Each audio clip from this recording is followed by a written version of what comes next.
황동현의 시선집중 듣고 계시는 지금 시각 8시 15분 지나고 있습니다. 광주 지역 진보 성향 시민단체가 추진하는 혁신 교육감 시민경선 후보가 내일 밤에 최종 결정이 됩니다.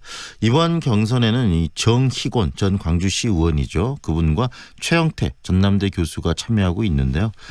후보가 결정되기까지 굉장히 오랜 또 과정이 있었습니다. 이 혁신 교육감을 왜 이렇게 추천을 하는지 그 과정을 또 어떻게 밟고 있는지 그게 궁금한데요. 광주혁신교육감 시민경선 추진위원회 이민철 위원장 연결돼 있습니다. 안녕하세요, 위원장님. 네, 안녕하세요. 네, 이렇게 혁신교육감 시민경선 후보를 그 경선을 통해서 뽑는 이유부터 좀 들려주시겠습니까?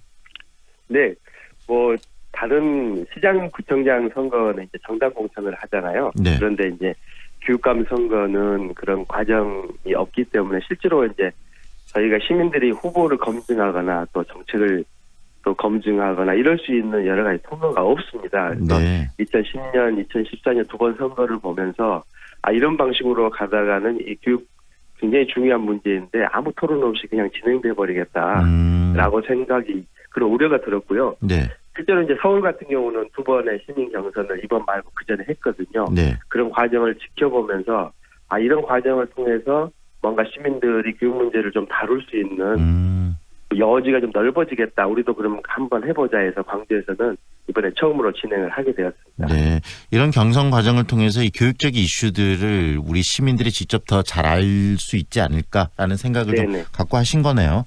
네네, 맞습니다. 네, 지금까지의 경선 과정도 좀 정리해 주시겠습니까?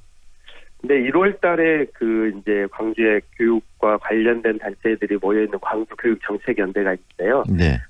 정책연대에서 시민단체들의 혁신교육감 시민경선을 해보자고 제안을 했고요. 네. 현재 26개 단체가 여기에 참여를 했습니다. 네. 그리고 4달에 이제 여기 시민경선에 참여할 후보들은 좀 참여를 해달라고 후보 등록 절차를 밟았고요. 네. 그 중에 현재 4분이 예비 후보로 뛰고 있는데 네. 그 중에 이제 3분이 그때 등록을 하셨습니다. 이정선 후보가 등록을 했다가 취소를 하신 거죠?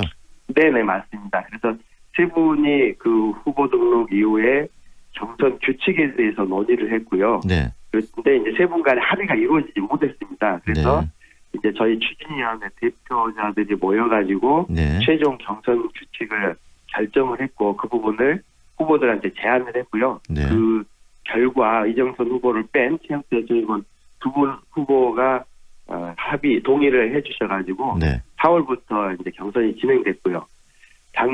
지난주 4월 30일까지 시민선거인단 모집이 마무리되어서 5월 2일부터 내일 5일까지 네. 시민선거인단 투표가 진행됩니다. 그래서 네. 내일 저녁쯤이면 여론조사 결과와 또 네. 시민선거인단 투표 결과를 합산해서 네. 후보 마지막 혁신교육감 후보가 결정될 것 같습니다. 네. 위원장님, 지금 이번에 혁신교육감 시민경선 후보가 어떤 과정을 통해서 결정이 되는지를 이야기를 해주셨는데요. 2010년도였나요? 지금 현재 장희국 네. 교육감도 시민들의 추대를 받은 형태를 통해서 이렇게 교육감 후보가 됐던 걸로 기억하는데 그때와 지금의 차이점이라면 뭐가 있죠? 네, 그때는 경선이라는 절차를 거친 게 아니라서요. 네. 그때는 첫 번째 직선 교육감이었거든요. 네. 그래서 그동안의 어떤 보수적인 어떤 교육 형태라든지 또 구태연한 교육 문제를 좀 풀어보자 해서 시민단체들이 모여가지고 진보 교육감을 추대하는 방식으로 네.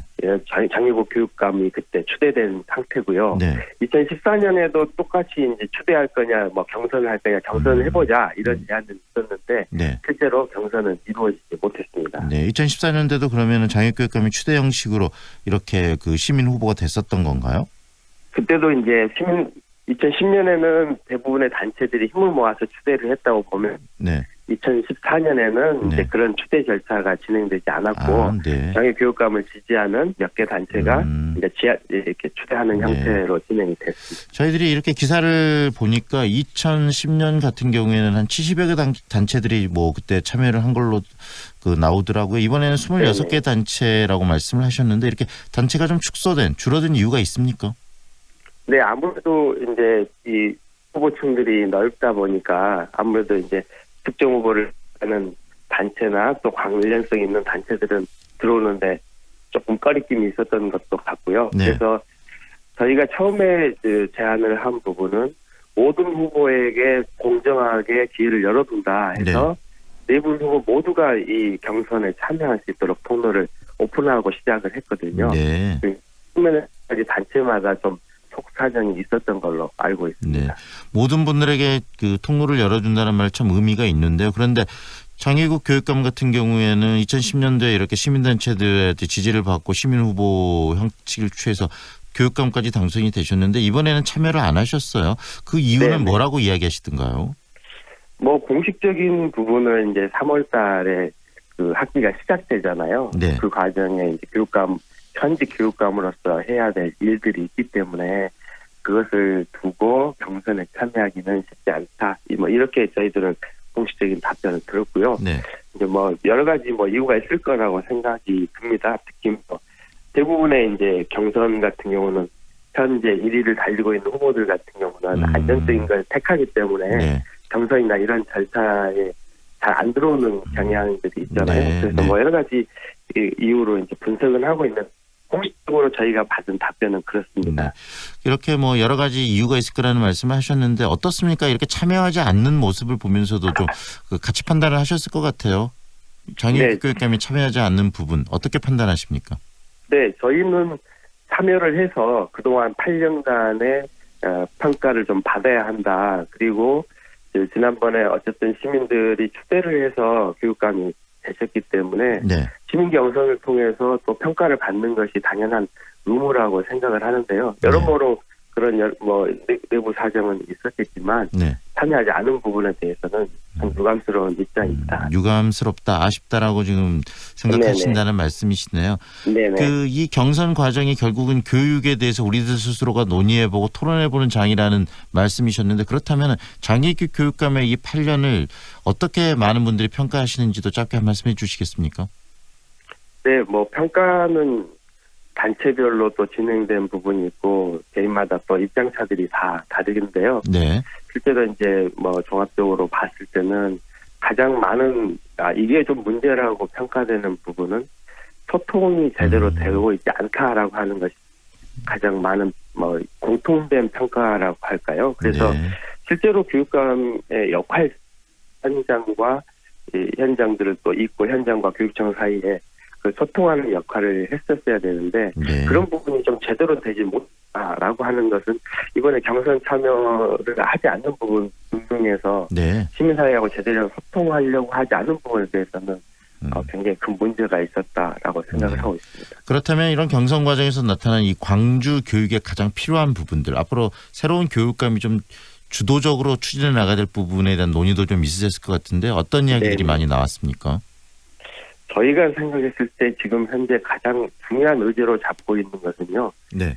기존의 그 초등학교, 중학교 같은 경우는 혁신학교나 이런 형태로 교육 혁신 작업들이 많이 진행됐거든요. 네. 그런데 실상 고등학교 교육에 대해서는 거의 혁신 작업이 진행되지 않았습니다. 네. 그래서 일반 고등학교나 특성화고 교육의 혁신 문제가 올해는 어쨌든 가장 중요한 의제라고 생각을 하고 있습니다. 그리고 최근에 어쨌든 시나 구도 마찬가지로 전국적으로도 협치라고 하는 과제가 중요하게 지금 나오고 있는데 네. 광주시 교육청도 그런 소통과 협치라고 하는 부분에 대해서 아주 취약한 상태에 있기 때문에 네. 누가 더 그런 소통과 협치를 잘할 수 있느냐.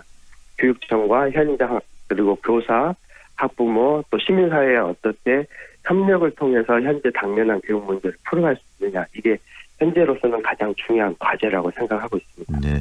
그리고 지금 장희국 교육감님 전 교육감이 지금 시민단체들의 지지를 통해서 교육감 후보가 되고 교육감이 되셨는데 소통이 가장 문제라는 말씀을 하셨는데 다시 말하면 현재 이번에 혁신 교육감 경선을 통해서 후보가 되시고 혹시 그분이 교육감이 되신다면 또 이런 소통의 문제와 또 이렇게 지지한 세력 간의 지지한 분들 간의 이 관계와 그다음에 지속적인 어떤 커뮤니케이션이 굉장히 중요할 것 같은데요. 그런 부분에 대해서도 고민이 좀 있으신가요?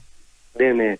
일단 5월 5일 후보가 결정되면 그 결정된 후보와 이 부분을 논의를 해볼 생각인데요. 네. 이제 저희 나름대로는 어떤 시스템을 만들어야 된다. 그러니까 개인 대 개인의 관계라든지 교육과 인격의 문제로 이 문제를 풀이보다는 협치라고 하는 큰 틀 안에서 시스템을 만들어서 시민들이 교육청 운영이라든지 또 학교 운영에 참여할 수 있는 그런 통로를 구체적으로 만들고 그 시스템을 통해서 이 문제를 해결해야 된다 이렇게 생각을 하고 있고요. 네. 그 부분은 좀 결정이 되면 발표를 할 예정입니다. 네.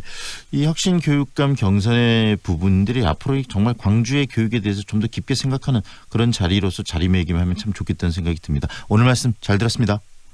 네, 감사합니다. 지금까지 광주 혁신 교육감 시민 경선 추진위원회 이민철 위원장과 함께했습니다.